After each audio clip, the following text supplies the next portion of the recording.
नमस्कार बच्चों, हम अभिज्ञान शाकुंतलम का अध्ययन कर रहे हैं। जो 4 अंक तक हम इसको पढ़ चुके हैं, जिसमें हमने पढ़ा कि शकुंतला और राजा दुष्यंत वन में मिलते हैं, आपस में एक दूसरे का आकर्षण होता है, गंधर्व विधि से वह विवाह कर लेते हैं और राजा अपने राज्य में वापस चला जाता है।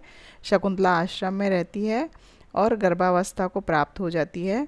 जब उसके पिता ऋषि कर्ण को यह पता चलता है तो वह उसको अपने पति के घर राजा दुष्यंत के ये राज्य में भेजते हैं, शारंगरव और गौतमी के साथ। वह वहाँ से विदा होकर चली जाती है। अब आगे हम 5वें अंक में पढ़ेंगे कि आगे क्या होता है। तो हम आज प्रारंभ करते हैं 5वां अंक।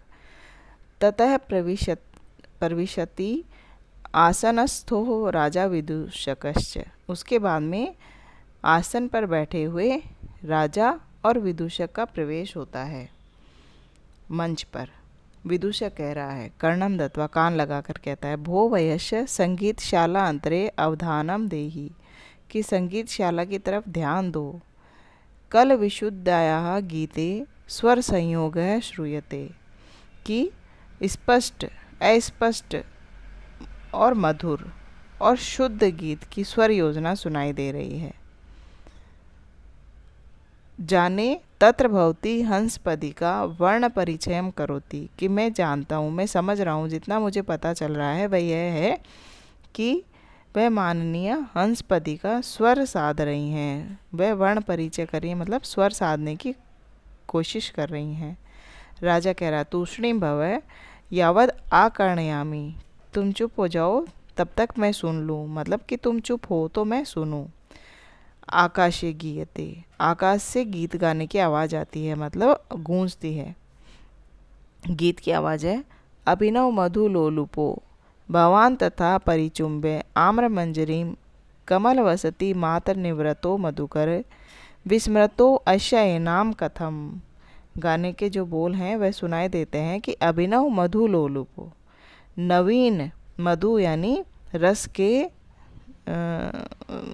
के लिए लालायित रहने वाले, नए पुष्प पराग के लिए लालायित रहने वाले भगवान आप, तथा परिचुंबे आम्र मंजरीम, आम्र मंजरी का उस प्रकार आस्वादन करके कमल वसती मात्र निवृत्त हो, कि कमल पर निवास करने से ही संतुष्ट हो गए हो मधुकर, हे मधुकर। विस्मृतो अश्य नाम कथम, तुम इस आम्र मंजरी को कैसे भूल गए? तुम कमल पर ही रहकर संतुष्ट हो रहे हो और आम्र मंजरी का स्वाद लेकर उसे कैसे तुम भूल गए? यह गाने के उनको वर्ण सुनाई पड़ते हैं, राजा और विदूषक को। राजा मुस्कुराकर कहता है, स्मितम कृत्वा, मुस्कुराकर कहता है,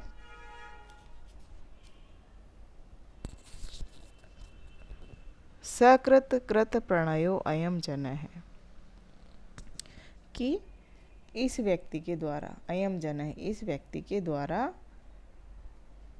सकृत कृत प्रणयो, इसके साथ प्रेम किया गया। तद अश्या देवी वसुमतीम अंतरेण महाद उपालंबे गतोस्मि, उसके बाद में देवी वसुमती के साथ रहने लगा, इसके लिए बहुत बड़ा उलाहना मुझे दिया गया है। कह रहे हैं राजा कि इस व्यक्ति अर्थात हंसपदिका जो गाना गा रही थी उसके साथ एक बार प्रेम किया और अब महारानी वसुमती के साथ रह रहा हूँ, इसलिए इसने मुझे उलाहना दिया है। सखे माडव्य मद वचनात् उच्चता, मेरे वचनों को कहो हंसपदिका, हंसपदिका को। निपुणम उपालब्धो अस्मि, मुझे बहुत ही निपुण तरीके से तुमने उलाहना दिया है। जो प्रथम श्लोक हमने पढ़ा था उसमें हंसपदिका, जो कि एक नर्तकी या गायिका हो सकती है राजा के सभा में, वह एक बार उपभुक्ता होने के पश्चात राजा ने उसकी उपेक्षा कर दी। उधर राजा आश्रम में शकुंतला से गंधर्व विवाह करके तथा उसे अपने अंतःपुर में सम्मानित स्थान दिलाने के मधुर आश्वासन देने के बाद सर्वथा भूल जाता है। अतः यहाँ पर आम्र मंजरी पद हंसपदिका एवं शकुंतला दोनों के लिए प्रयुक्त है। यहाँ व्यंग्यार्थ है। कमल वस्ती से पटरानी वसुमती के समीप मात्र रहने से संतुष्ट रहना उचित हुआ है। इस प्रकार इस गीत का प्रस्तुत अर्थ भ्रमर को संबोधित कर कहा गया है। भ्रमर आम्र मंजरी का परिचुम्बन रसवादन करके अब कमलों के मध्य में निश्चिंत बैठ गया है और वह पूर्व उपभुक्त आम्र मंजरी को सर्वथा भूल गया है। तो इस कारण से जो हंसपदिका एवं शकुंतला दोनों के साथ ही जो हुआ है, उस बात को लेकर यहाँ पर कवि द्वारा भी राजा को एक उलाहना या इस प्रकार का दिया गया है कि वह शकुंतला को भी भूल गया है। इस प्रकार इस श्लोक में शब्द शक्ति मूल ध्वनि है, हेतु तथा अनुप्रास अलंकार है तथा अपरवक्त्र नामक छंद का यहाँ प्रयोग हुआ है। उसके बाद में विदूषक कहता है यद भगवान आज्ञा पायती, जैसे आपकी आज्ञा। राजा जब उसके हाथ विदूषक के हाथ संदेश भिजवाता है कि आप जाके हंसपदिका से कहो कि तुमने बहुत ही निपुण तरीके से मुझे उलाहना दिया है, तो विदूषक एक बार उठ जाता है, कहता है जैसी आपकी आज्ञा। उठकर फिर कहता है भो वयस्य ग्रहीतस्य तया परकीय हस्ते शिखंडी के ताड़े मानस्य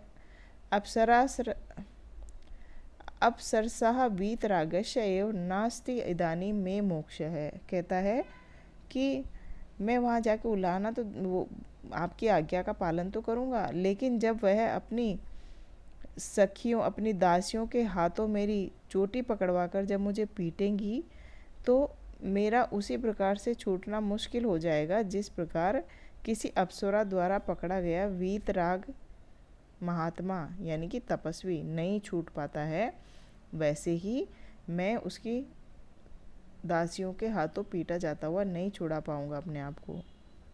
राजा कहता है गच्छ नागरिक वृत्त्या संज्ञापये नाम, जाओ और व्यवहारिक कुशलता तथा वाक चातुर्य से उसे समझा दो। मतलब कि नागरिक वृत्तियाँ यानी कि व्यवहार कुशलता, यहाँ पर ये एक संकेत दिया गया है कि व्यवहार कुशलता नगर में रहने वालों में होती है और जो ग्रामीण क्षेत्रों में या वनों में रहते हैं वो बहुत साधारण व्यक्ति होते हैं, उनमें इस प्रकार की चतुराई नहीं होती है। तो राजा कह रहा है कि व्यवहार कुशलता से जाकर उसको समझा दो। विदूषक कहता है का गति, क्या उपाय है मेरे पास, इति निष्क्रांत, यह कहकर निकल जाता है।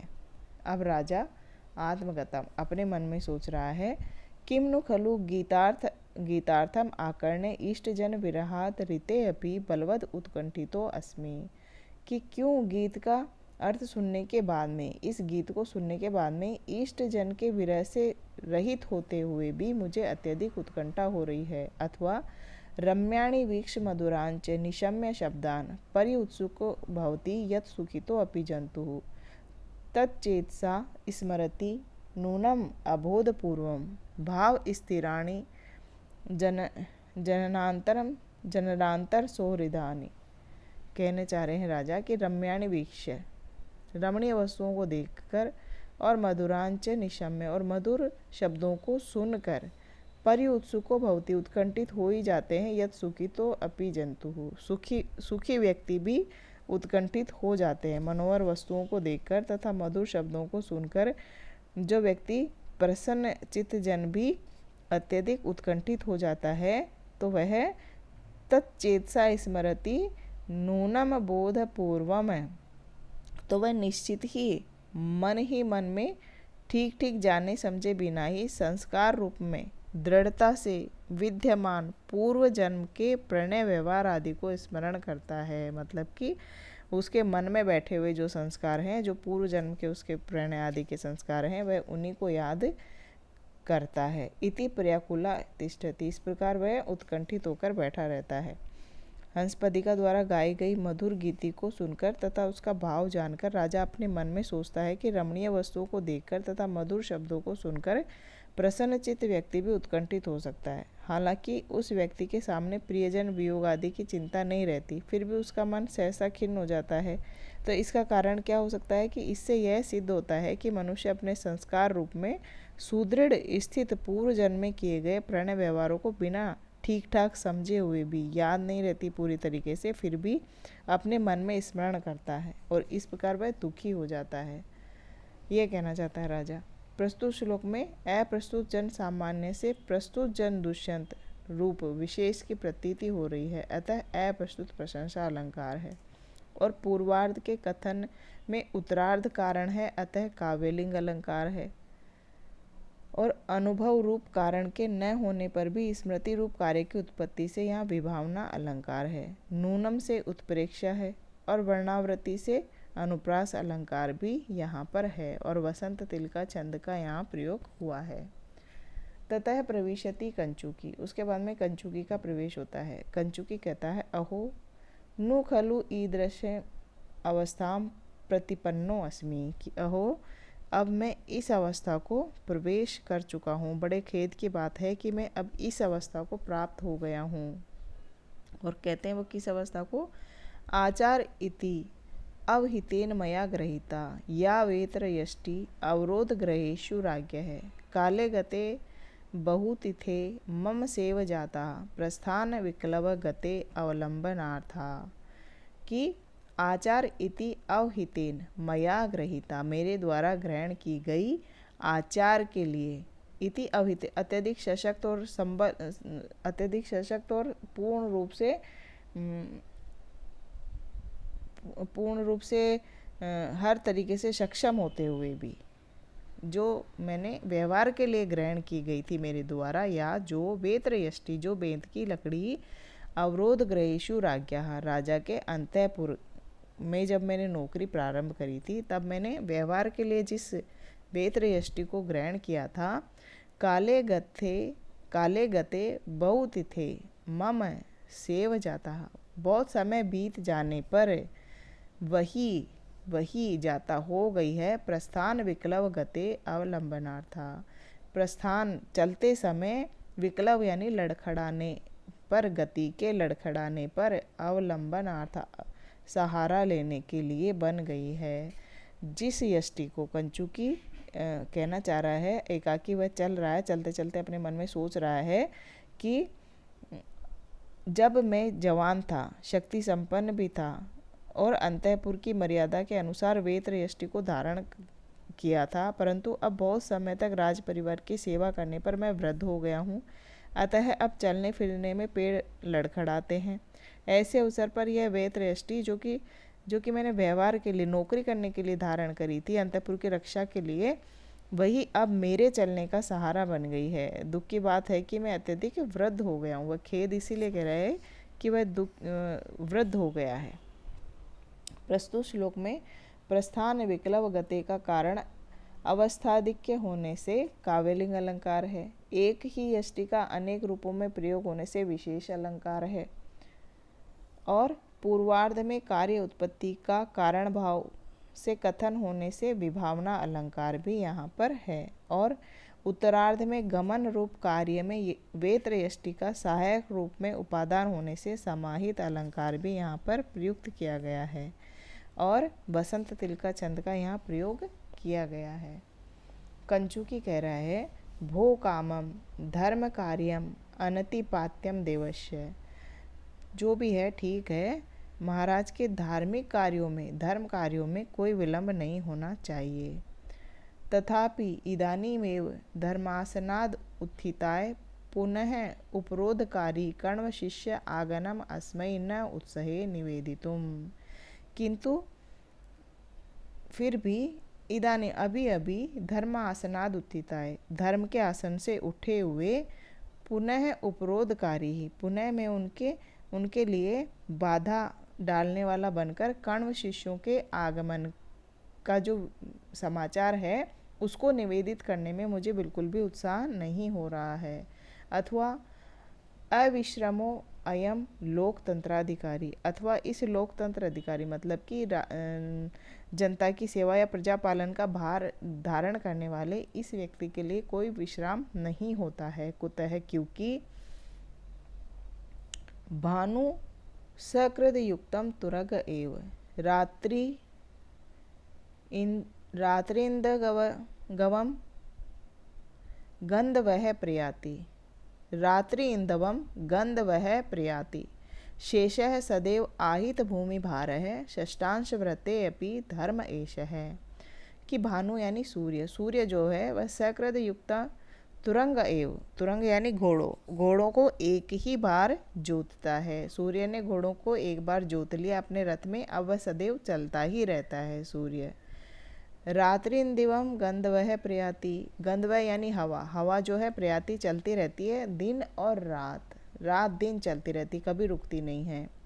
शेषः सदैव आहित भूमि भारः है, शेषनाग जो है वह सदैव भूमि के भार को धारण किए हुए रहता है, कभी उतार कर वह जो है आराम नहीं करता है, विश्राम नहीं लेता है।